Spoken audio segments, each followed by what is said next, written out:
Bom dia a todos e todas. A ideia aqui é a gente apresentar este livro, De Costas para o Império. Vamos só aguardar um pouquinho as pessoas entrando e aí a gente começa.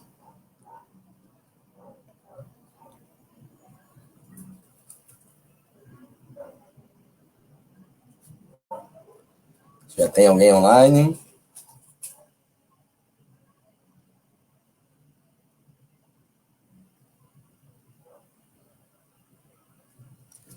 Alguém nos escuta? Grande Rômulo. Bom dia, bom domingo. Me confirma se está bom o som, a imagem, por favor.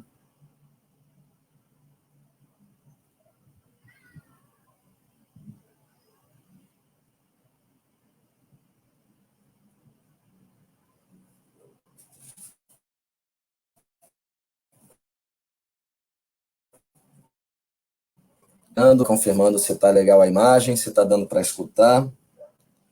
Como falei no iniciozinho, aproveitar esse domingo de isolamento social para fazer uma pequena contribuição, fazendo análise deste livro, De Costas para o Império, que, enfim, foi fruto da minha tese de doutorado. Quem quiser, depois eu posso enviar o PDF, e que nele a gente debate sobre o Estado plurinacional da Bolívia, sobre a tentativa boliviana de transição ao socialismo comunitário, e aí eu acho que a gente pode entrar em América Latina como um todo. Vamos esperar só mais um minutinho, que o pessoal vai entrando e nós começamos.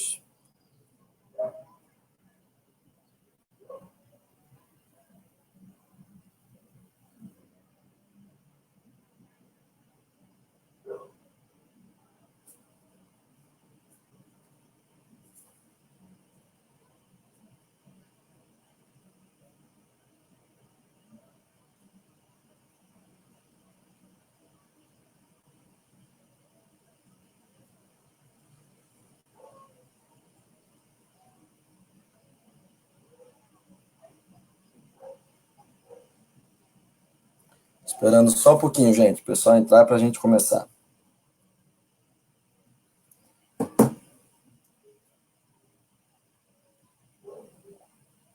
Os demais estão escutando bem? Tá, a imagem está boa, o som está tranquilo?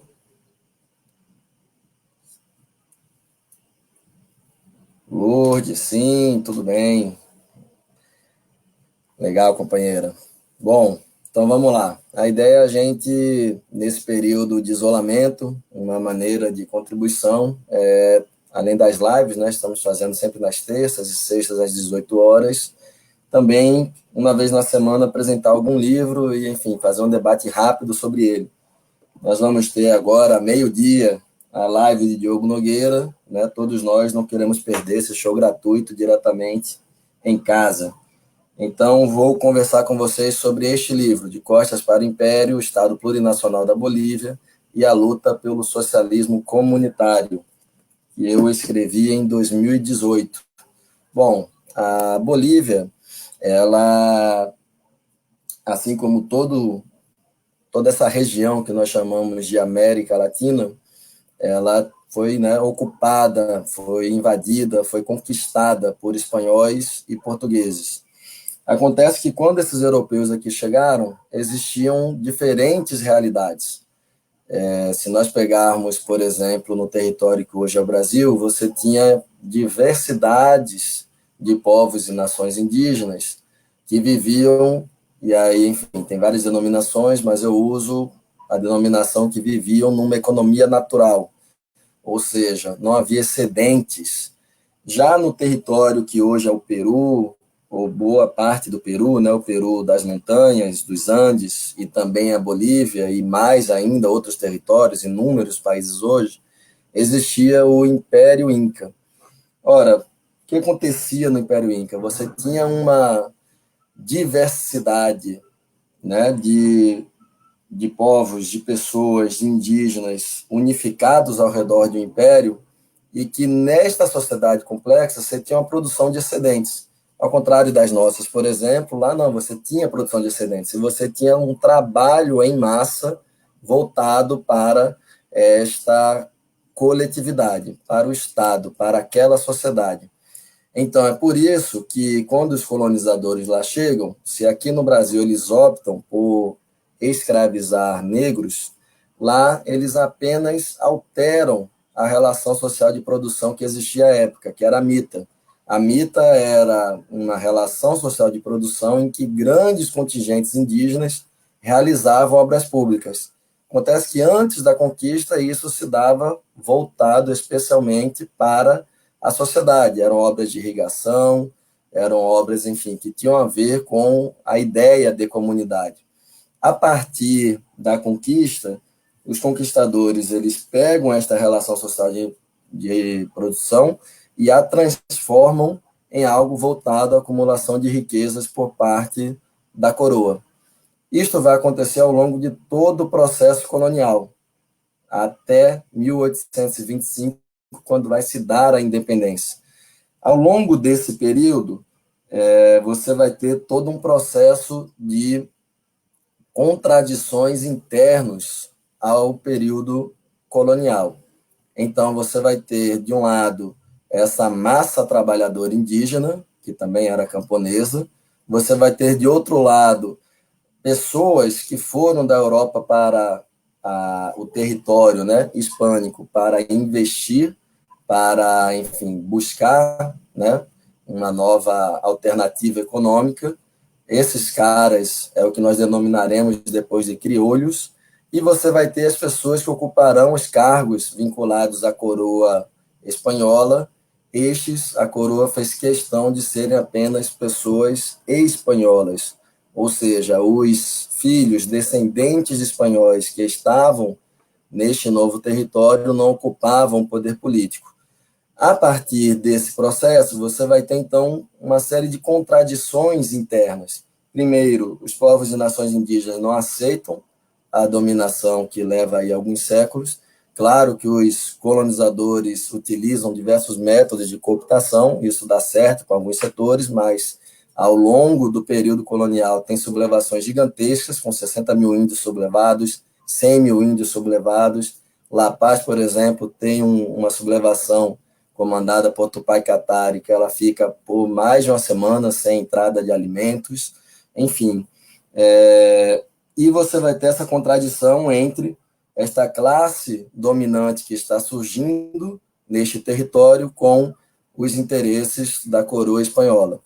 Isso daí vai crescer ao longo do século XVIII, mas é no século XIX, quando nós vamos ter uma revolução no capitalismo internacional, ou seja, quando nós vamos ter uma transformação de um capitalismo comercial em capitalismo industrial, este processo de contradição interna vai, então, sofrer um elemento a mais, né? Uma contradição também externa.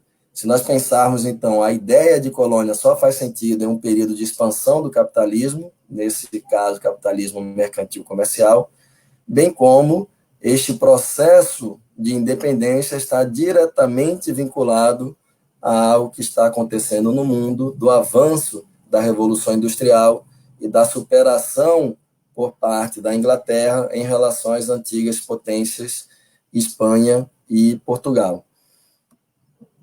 Esse conjunto de contradições vai levar que entre 1808 e 1825 nós tenhamos uma guerra civil entre os que queriam a independência em nossos territórios e a coroa hispânica que não aceitava a independência. A Bolívia vai ser, então, o último país a conquistar esta independência com o Sucre, que vai ser o primeiro presidente.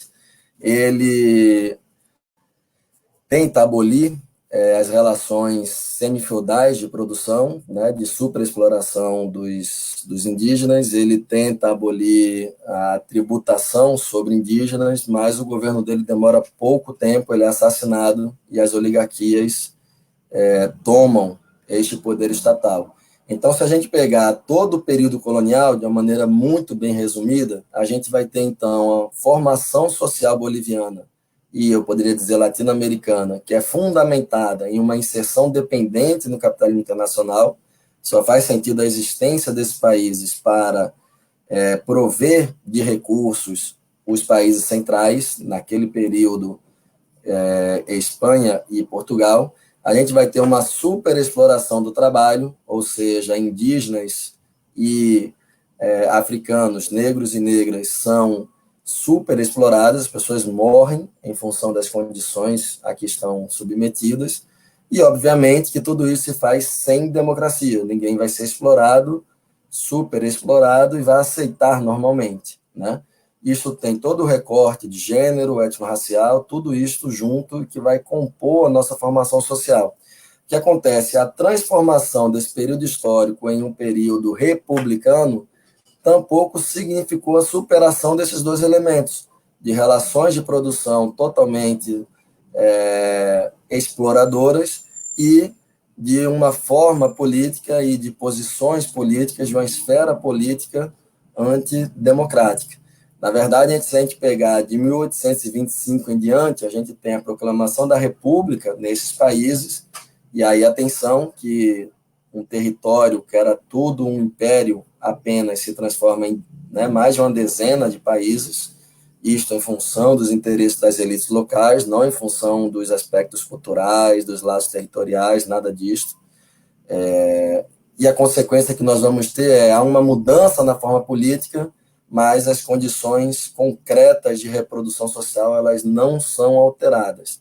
A gente debateu no último domingo o livro do José Carlos Mariátegui, 7 ensaios sobre a realidade americana, peruana. E o que ele diz ali? Que, olha, você tem a República, você tem previsões legais, você tem debates morais sobre os direitos dos indígenas, mas o gamonalismo, ou seja, a grande estrutura fundiária, oligarca, coronelista, permanece. Então, necessariamente, é impossível solucionar a questão indígena sem solucionar a questão da terra. É a mesma coisa, a gente está falando de uma realidade em que você tem uma república, mas se mantém as relações sociais de produção e de propriedade anteriores ao período republicano, né? Ou seja, se mantém os aspectos do período colonial. Em um outro momento, no século XX, aí nós vamos ter uma série de novidades neste contexto histórico. Queria saber se eu posso continuar. Está todo mundo acompanhando? Estou falando bem rapidamente para termos mais tempo para esse momento mais atual. Então, de maneira muito resumida, posso continuar? Alguém me ouvindo? Estão nos acompanhando? Eu não sei se travou. Alguém me confirma se está tudo ok, se eu posso partir para o próximo ponto?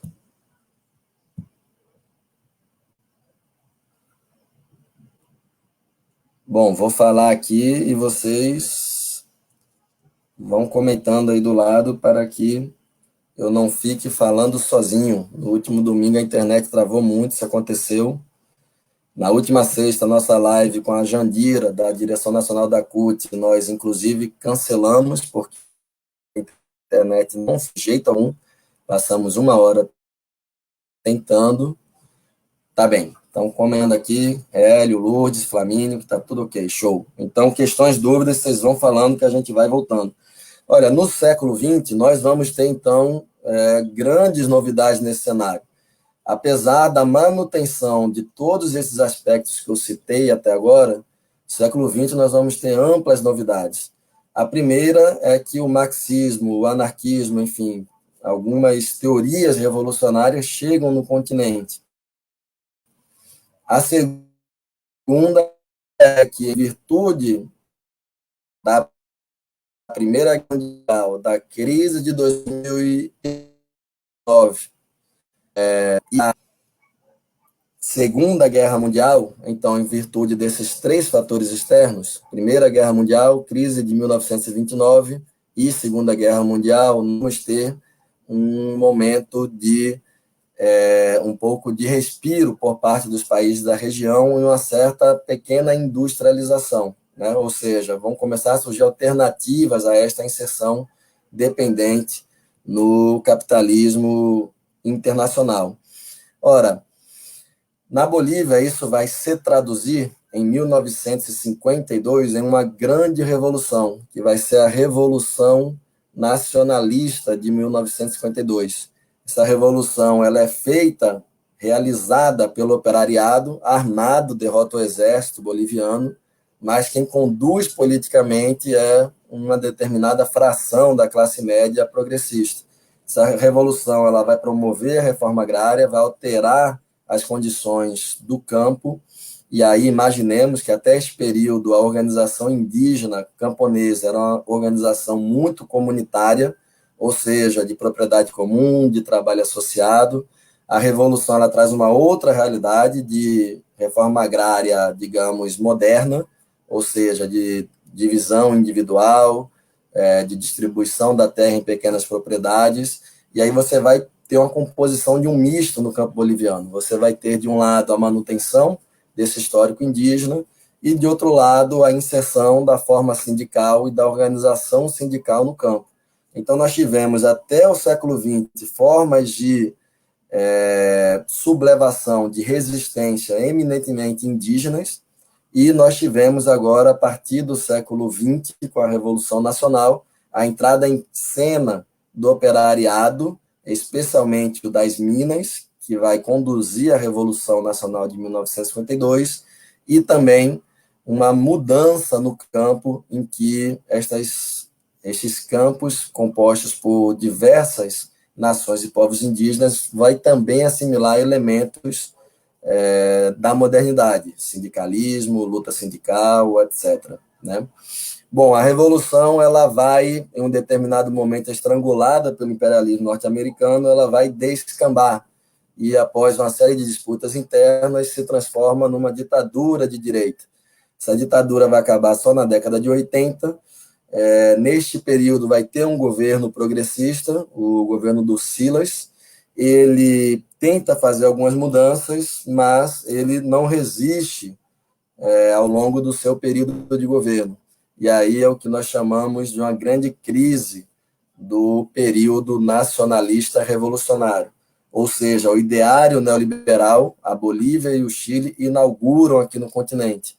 A consequência é que, a partir daí, você vai ter um processo de descenso das massas populares. Então, se nós tivemos uma luta indígena ao longo de 3 séculos, se nós tivemos uma entrada do operariado no século seguinte, uma readequação ou ressignificação da luta indígena com a apropriação de elementos do campesinato e da forma sindical, neste momento há uma derrota dessas várias frações das classes subalternas, e o neoliberalismo começa aquele processo que todos nós conhecemos de privatização, de financiarização, de superexploração, né, das classes trabalhadoras, de depreciação das condições de vida, e nós vamos vivenciar, então, mais de 15 anos de neoliberalismo até chegar naqueles eventos que nós chamamos de guerra do gás, guerra da água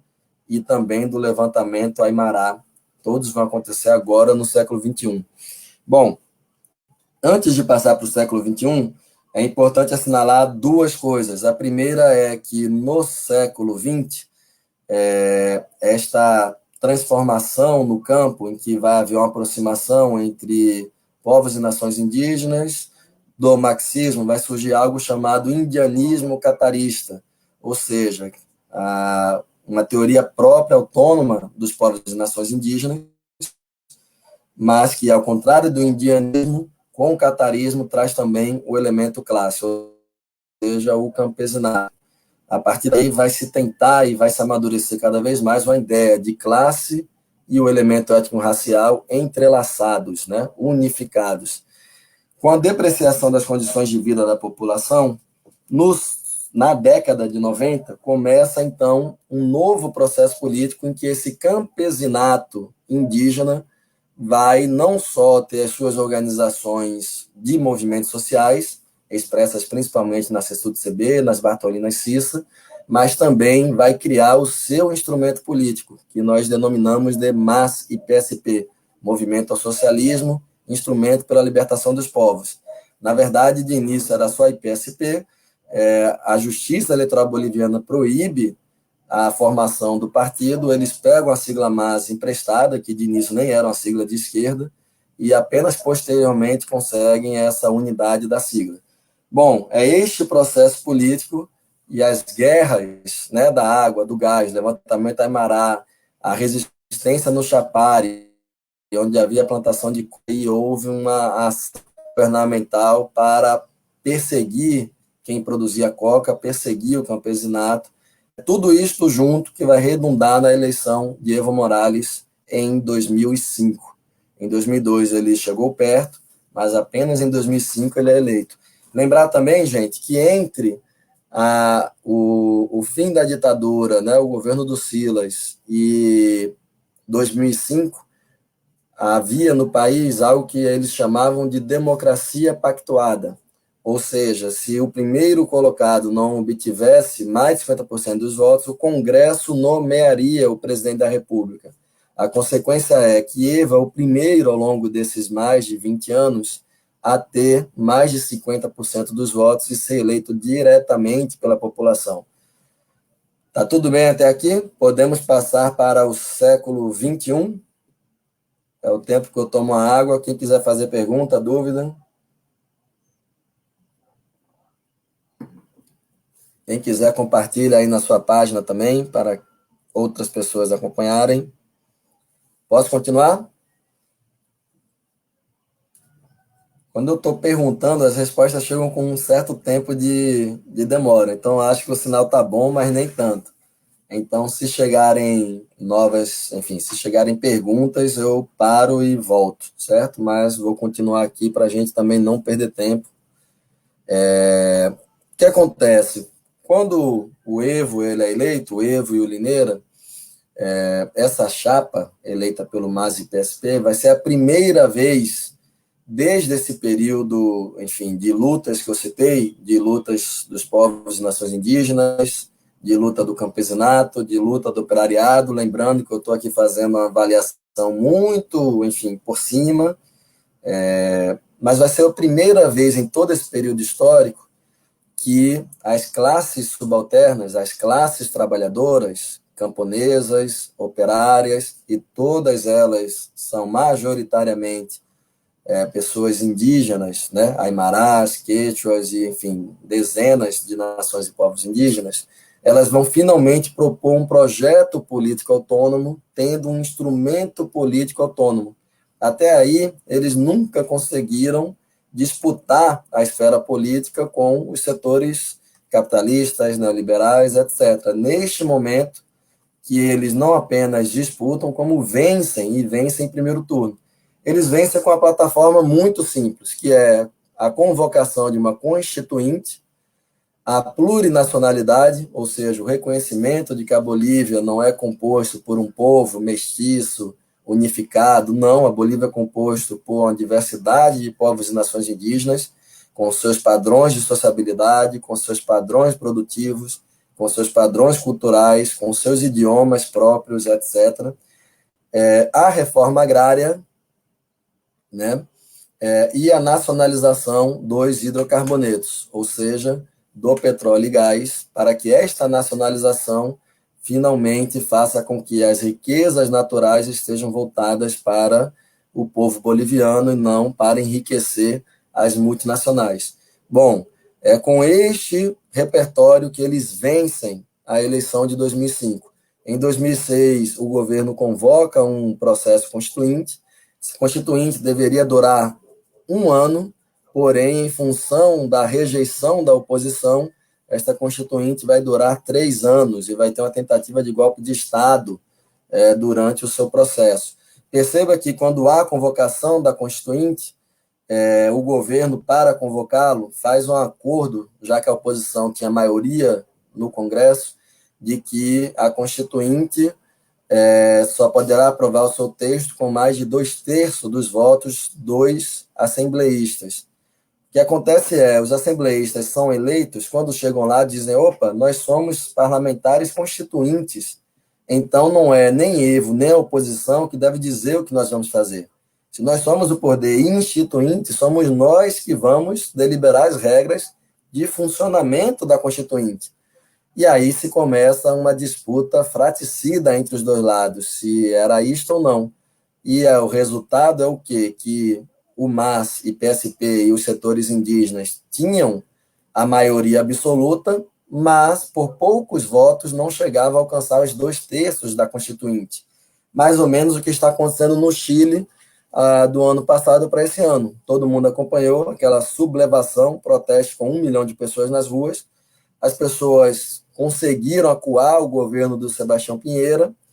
Finalmente saiu a proposição da Constituinte, que era a reivindicação dos protestos, já que eles até hoje vivem sob uma Constituição aprovada na ditadura de Pinochet, e o que acontece é que o acordo entre os partidos de direita, com a participação do Partido Socialista, da Michelle Bachelet, colocou que o texto final tem que ser aprovado por 2/3. Ora, se nós pegarmos o que é 1/3, é só a gente lembrar que Bolsonaro, ao menos até sexta-feira, tinha 1/3 de apoio popular. Então é praticamente impossível uma mudança maior que, enfim, repercuta o que a maioria, as amplas massas queiram, se houvesse quórum de 2/3. É propositalmente para impedir mudanças mais profundas que são almejadas pelas grandes maiorias. E a consequência foi isso. Foram ao redor de 3 anos de luta intensa por essa Constituinte. Durante esse processo, o governo nacionalizou o petróleo e gás.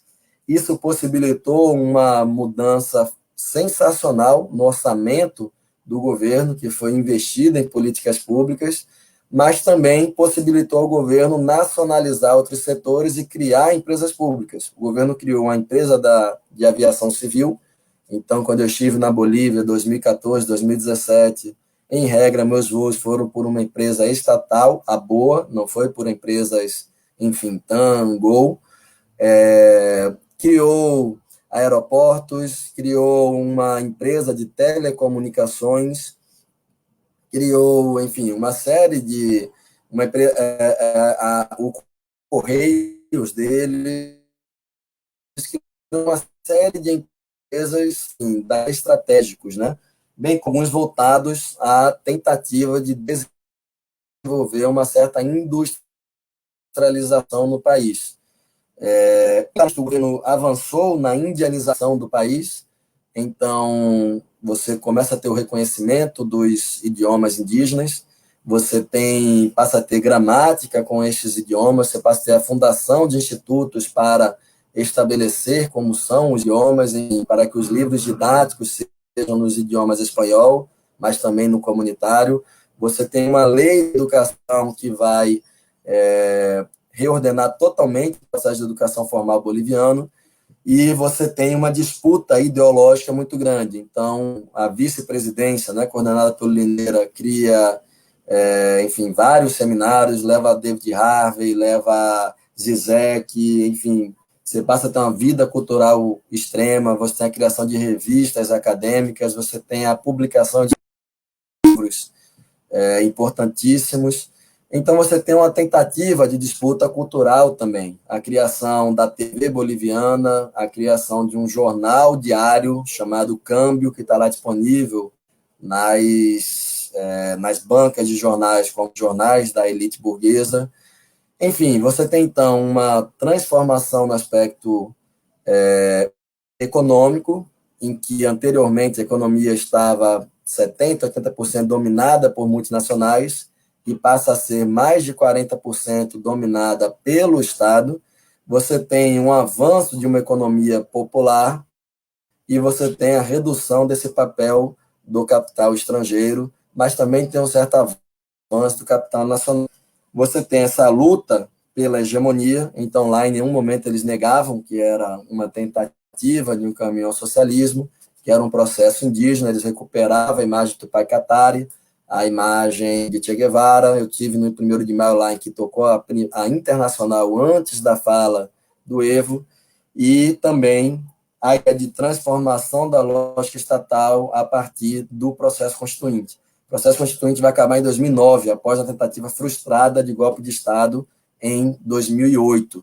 O que acontece é a Constituição de 2009 cria o Estado Plurinacional da Bolívia, e aí nós vamos ter, ao longo da década seguinte, um período razoavelmente de estabilidade, e que a Bolívia vai se destacar, todo mundo lembra, por ser um período de alto crescimento econômico, de redução da miséria, da pobreza e etc.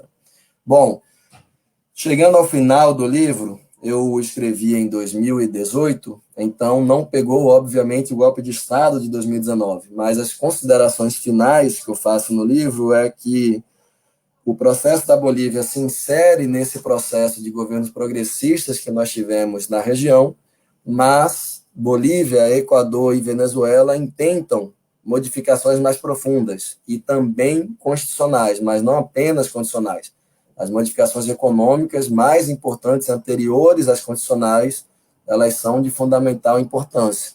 Mas eu dizia lá no livro que o Estado plurinacional da Bolívia era necessariamente um estado de transição. Ou haveria um aprofundamento do processo de transformação, ou haveria uma restauração conservadora. Era impressionante como aonde eu chegava, se eu estivesse em meio a setores médios ou ricos, o debate sempre era de que a Constituição era uma balela, de que era uma ditadura indígena e de que o Ipala, etc., etc., é coisa desse povo aí de Evo. Bem como era perceptível que setores das elites, setores das classes proprietárias estavam o tempo todo aguardando o melhor momento para o avanço de uma tentativa restauradora. Isso daí aconteceu em outubro, novembro de 2019, não está mais no livro, né? Então, assim, a conclusão final do livro é essa, que é uma experiência sensacional. Pela primeira vez, as classes subalternas bolivianas conseguem impor um projeto político autônomo. Neste projeto político autônomo, você tem a junção entre o elemento classe e o elemento étnico-racial.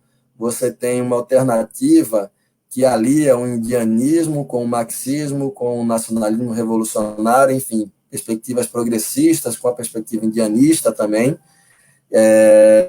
E você tem uma intervenção do Estado para tentar fazer este processo de transição. O problema que eu colocava no livro é que esta transição teria que se resolver para um lado ou para o outro.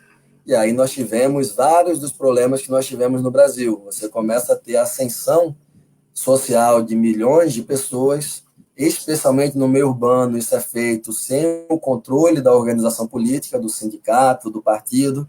Então, essas pessoas que nem nós aqui, né, passam por uma individualização muito grande, passam a crer numa alternativa capitalista, né, passam a estar construindo o seu senso comum a partir das igrejas, dos meios de comunicação, e não do espaço comunitário, né?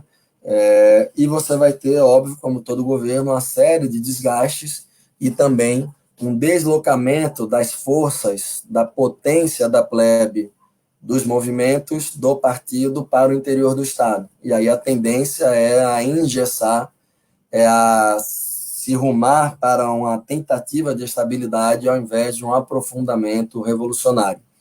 Enfim, decorrente disso tudo, nós tivemos o golpe de Estado 2019. Para quem não acompanhou, logo após o golpe de Estado, 35 pessoas foram assassinadas durante os protestos contra o golpe de Estado.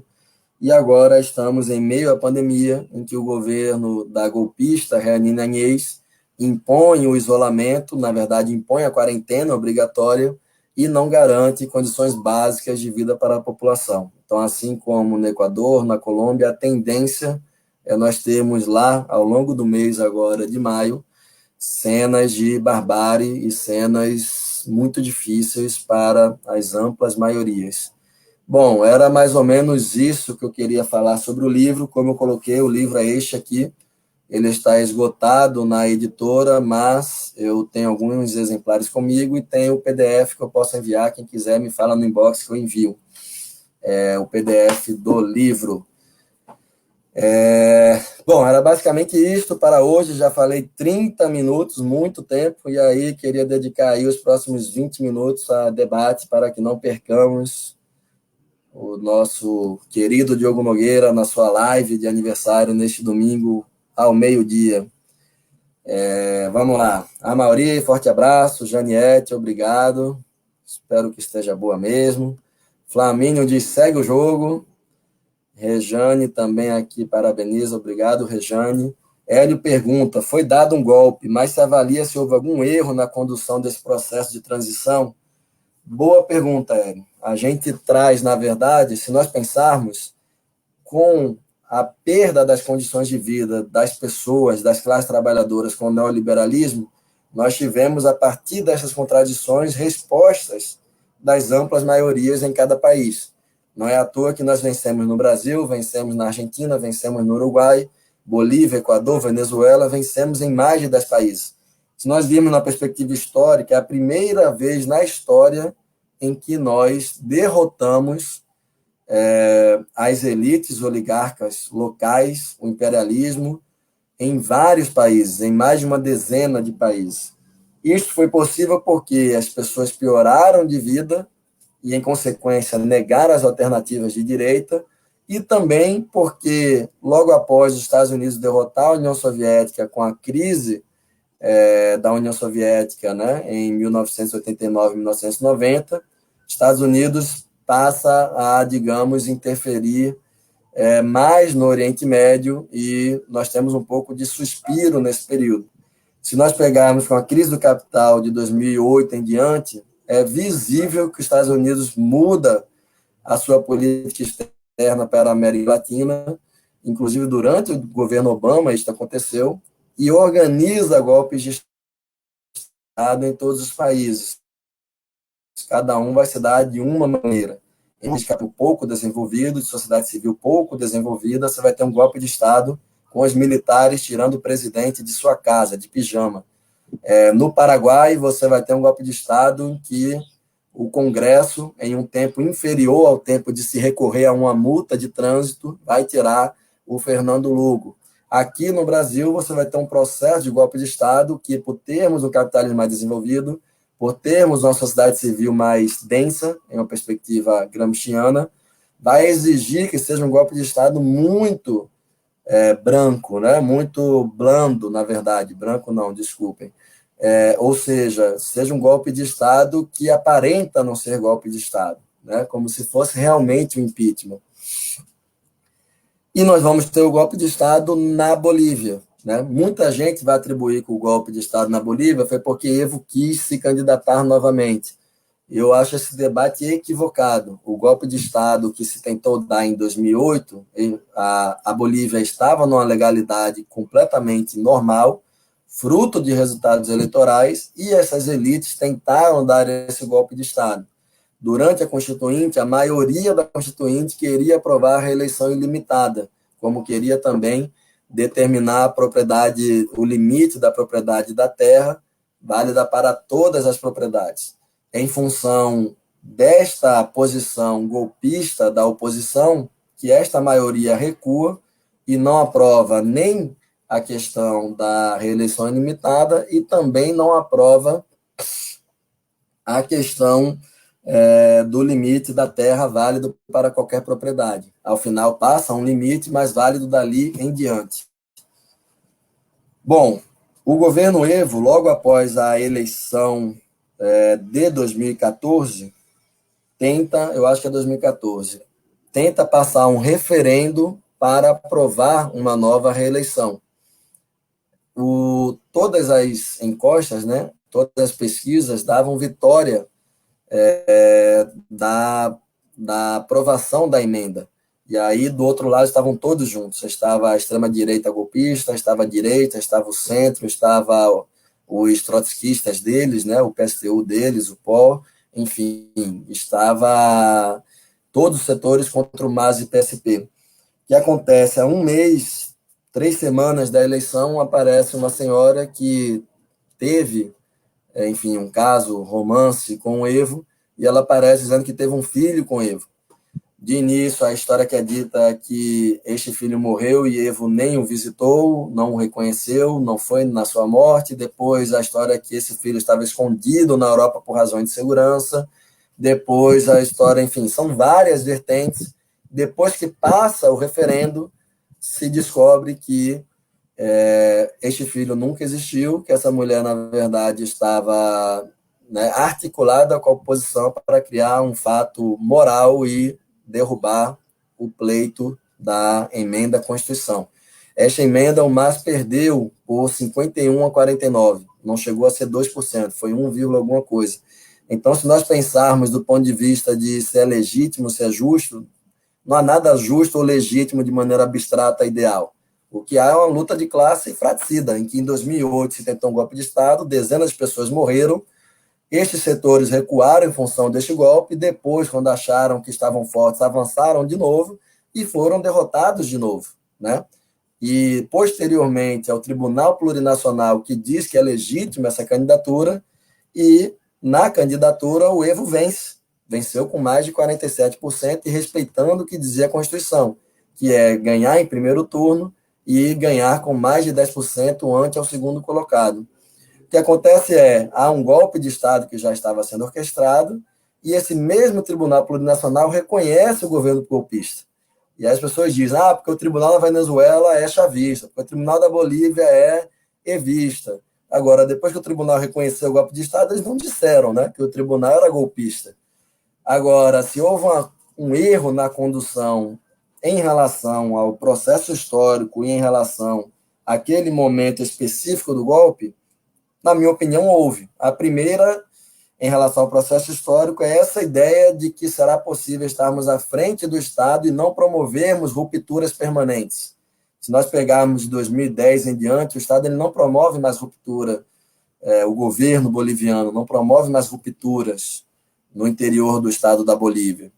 Então, passa-se muito aquele debate que nós fizemos aqui, de nós somos o país que mais cresce, nós somos o país que mais tem redução da miséria, Evo faz, Evo cumpre, enfim, aquele debate, né? Lula criou isso, Lula criou aquilo, e nós vimos aqui, e enfim, com todos os meus colegas lá, nos artigos que eu escrevi para lá, eu alertei o tempo todo isso, de que, olha, este debate foi o que nos levou ao golpe de Estado em 2016, né? Nós, ao invés de avançarmos em novas rupturas, acharmos que esta memória ela vai perdurar ao longo de décadas. Ela pode perdurar na Revolução Cubana, que transforma radicalmente a sociedade. E mesmo assim, com um Estado que garanta a revolução, porque senão, necessariamente, vai haver a contra-revolução, né? Então, do ponto de vista histórico, na minha opinião, houve uma transferência completa das forças populares para o interior do Estado. E aí, em função disto, nós perdemos a capacidade de reagir quando o Estado traiu o processo. Quando o Exército, as Forças Armadas e as Forças Policiais traíram o processo. E aí a gente entra na condução específica do momento do golpe. Ora, eles sabiam que havia um golpe de Estado em curso. Evo falou que havia um golpe em curso. O que aconteceu durante a tentativa de golpe? Evo primeiro clamou a democracia e a paz, e isto, os grupos paramilitares de direita matando militantes, assassinando, torturando indígenas, né? Tiolitas sendo torturadas por estarem de polheira, ou seja, a sua vestimenta específica própria. E o governo, ao invés de convocar as suas massas para dar resposta nas ruas também, o governo o tempo todo falando em democracia e falando em paz. Logo depois, o governo chama a OEA, que participou ativamente do golpe. É fundamental que a gente nunca cite a OEA para nada, não queira nada. Almagro, indicado pela Frente Ampla do Uruguai, viu, gente? Para ver como não é só a gente que errou ao indicar a STF, etc. Né? Outros governos nossos também erraram e muito. O Almagro, uruguaio, ele articulou o golpe de Estado. Ele participou do golpe de Estado. Ele vai dizer que há indícios de fraude, o governo recua e diz, bom, então vamos fazer uma auditoria com a participação da OEA. A OEA faz o acordo com o governo, a oposição nega o acordo porque não queria acordo, sabia que a eleição tinha sido com a votação correta, sabia que Evo tinha esta maioria e sabia que havia espaço para o golpe de Estado, e em paralelo a isto, a OEA diz que vai fazer esta auditoria junto com o governo, mas antes do resultado final, a OEA dias antes, anuncia um resultado provisório, que um mês depois a própria OEA vai negar este resultado, e no dia que a OEA anuncia este resultado provisório, dizendo que houve fraude, as Forças Armadas pedem que o Evo renuncie. Ou seja, se acreditou no inimigo, não se mobilizou as suas massas para o enfrentamento, mais ou menos aquele debate de vai haver muito banho de sangue, então é melhor recuarmos e sairmos.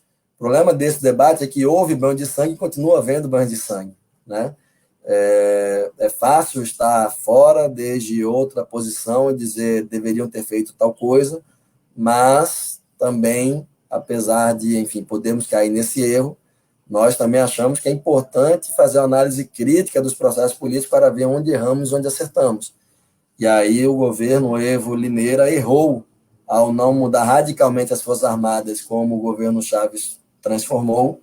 As Forças Armadas de lá também eram golpistas, majoritariamente, também fizeram um golpe de Estado em 2002 contra o Chaves, e, ao mesmo tempo, quando a coisa estava decambando para um processo de golpe de Estado, o nosso campo político errou ao não traçar uma tática de enfrentamento.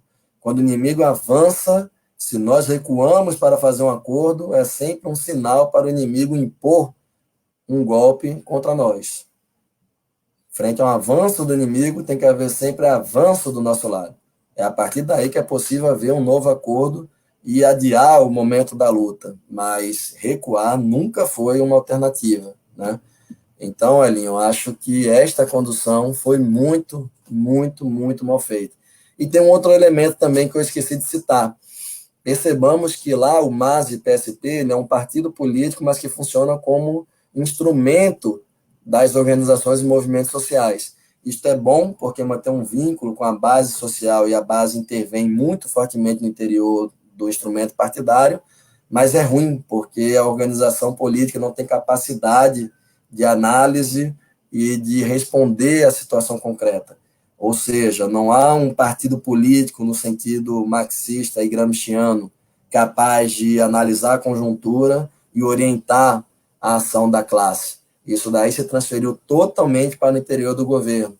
E aí, na nossa opinião, o interior do governo errou na análise. Juntou isto com o meio urbano ser um meio muito difícil para o MAS e PSP, pela sua história, por ser uma organização que vem do campesinato indígena, mas também por este processo de ascensão social, de formação de novos setores da classe trabalhadora com melhor rendimento, aquilo que aqui foi chamado de nova classe média, né? Juntou isto, o governo ficou isolado. Quando o campesinato indígena chegou em El Alto, chegou em La Paz, ele literalmente conseguiu parar tudo, parar a região.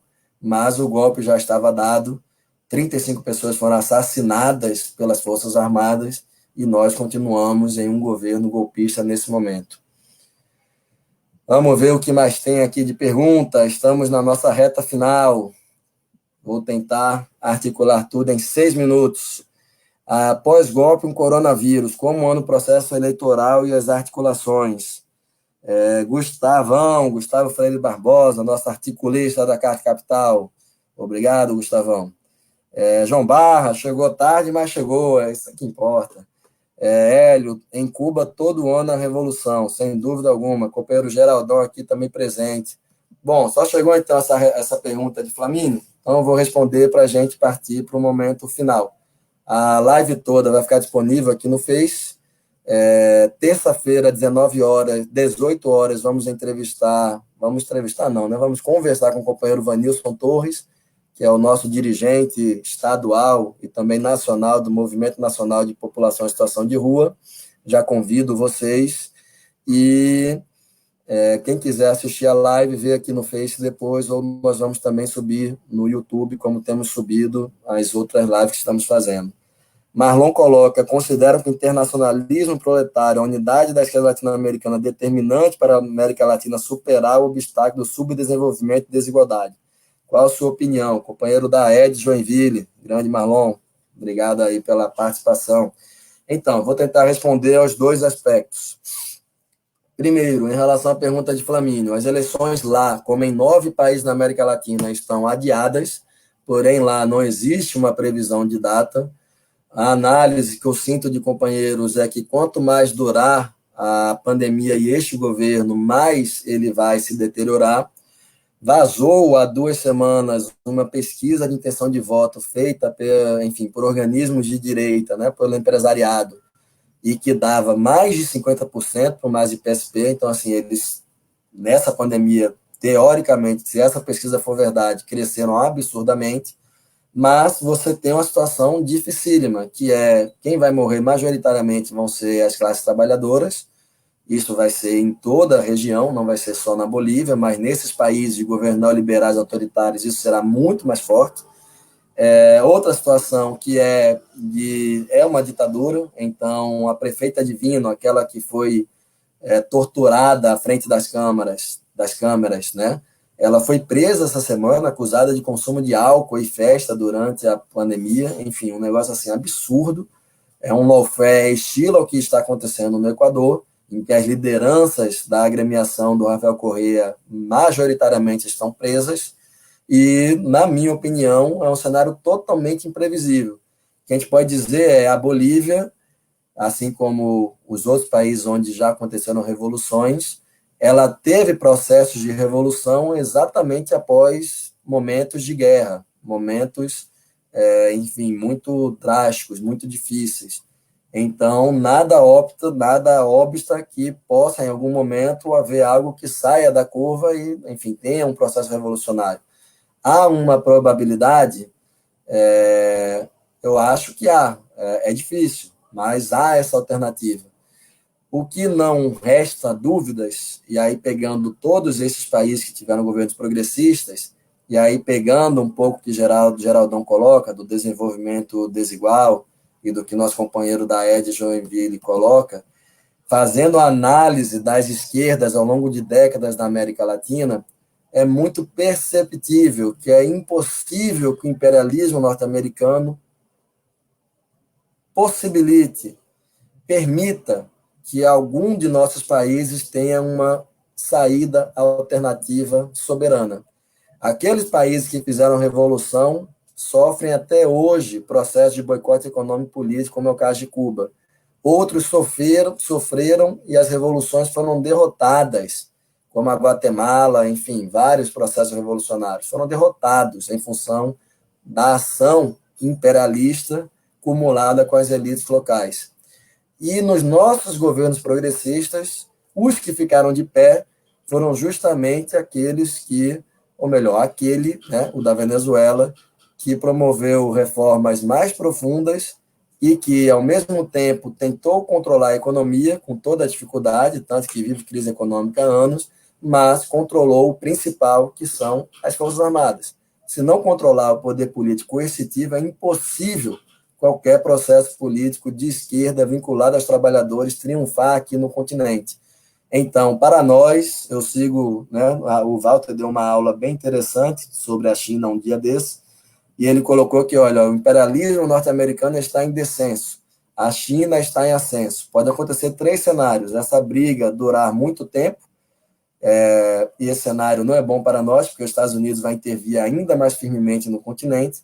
Estados Unidos vencer a briga, para nós isso é péssimo, é sinal de que, assim como ao longo do século XX, teremos de conviver com uma força externa que impede um desenvolvimento autônomo, e, de outro ponto, uma vitória da China. Essa vitória da China também não quer dizer muita coisa, porque pode se tornar um país imperialista. Até agora, a China mantém relações basicamente de imperialismo no aspecto econômico e não no político, mas significaria uma pequena janela para termos uma alternativa de transformação. Esta janela seria melhor aproveitada se nós conseguíssemos, uma vez mais, termos um ciclo na região de alternativas de esquerda. Agora, necessariamente, esse ciclo não pode achar que transformará a região a partir de boas políticas públicas. Se nós temos uma formação social fundada na inserção dependente no capitalismo internacional, na superexploração do trabalho, especialmente de mulheres, de negros, negras e indígenas, e na ausência de democracia, ou seja, a regra destes países, inclusive do Brasil, é viver na ausência da democracia e não o oposto, então nós precisamos de transformações radicais, de rupturas, para que possamos aí sim ter um desenvolvimento autônomo, que não será fácil, será muito difícil, mas o único caminho para que possamos desenvolver as nossas forças produtivas, possamos garantir um bem-estar para as classes trabalhadoras e possamos desenvolver uma democracia proletária camponesa radical. O nome disso, traduzindo para a palavra que nós mais gostamos, se chama socialismo. E aí nós temos que aproveitar a crise da pandemia, que vai ser algo semelhante a uma crise derivada de uma grande guerra mundial, e assim como saiu uma revolução em 1917 por causa da Primeira Guerra, quase saiu na Alemanha, quase saiu na Itália, como saiu a Revolução Chinesa em 1949 em função da Segunda Guerra, nós temos que aproveitar este momento histórico para dizer em alto e bom tom em todos os lugares: nós somos socialistas e queremos um padrão de sociabilidade onde as pessoas tenham acesso à garantia das suas necessidades humanas mais básicas, inclusive o álcool gel, a máscara, as coisas, o isolamento com manutenção de salários, estabilidade, as coisas mais básicas que o trabalhador e a trabalhadora deveriam estar tendo direito neste momento histórico. Gente, é isto. Vou ficando por aqui, pois teremos esta live agora, meio-dia, do nosso companheiro Diogo Nogueira, e como bom isolamento, nós precisamos, né, manter a sanidade física, a saúde física, mas também a saúde mental. Voltamos 18 horas na terça-feira com o companheiro Vanilson Torres, do Movimento Nacional de População em Situação de Rua, e, enfim, vamos debatendo daqui para lá. Quem quiser o livro, manda em PDF, me diz no inbox, por mensagem, eu envio com todo prazer. Elinho está compartilhando aqui alguns links importantíssimos. Nós, da Articulação de Esquerda, temos um podcast muito bom, comandado pelo Patrick Araújo, que conversamos na sexta sobre a crise da saída do Moro. O podcast Em Tempos de Guerra, Esperança Vermelha. Temos também uma live importantíssima nas quintas-feiras à noite, com a companheira Natália Sena, daqui do Rio Grande do Norte, da direção nacional da da Executiva Nacional do PT, com o companheiro Walter Pomar, da direção nacional da e do Diretório Nacional do PT. E também tem aí nesses links que ele coloca o nosso canal no YouTube, onde nós subimos todas as lives, bem como o Instagram e o Twitter. É isso, gente. Um abraço, valeu aí pela participação, contribuição, perguntas e bom isolamento social para todos e todas. Nossa maior luta nesse momento é contra o coronavírus, contra o bolsonarismo e contra o golpismo, ou seja, fora Bolsonaro, fora Mourão, fora neoliberais. Que nós construamos a alternativa da classe trabalhadora para sairmos de verdade deste caos em que as elites brasileiras nos colocaram desde o golpe de Estado de 2016. Forte abraço. Cheiro, gente. Se cuidem. Valeu, Lourdes. Obrigado pela participação. Obrigado, Geraldão. Um abraço. Valeu, Barbosa.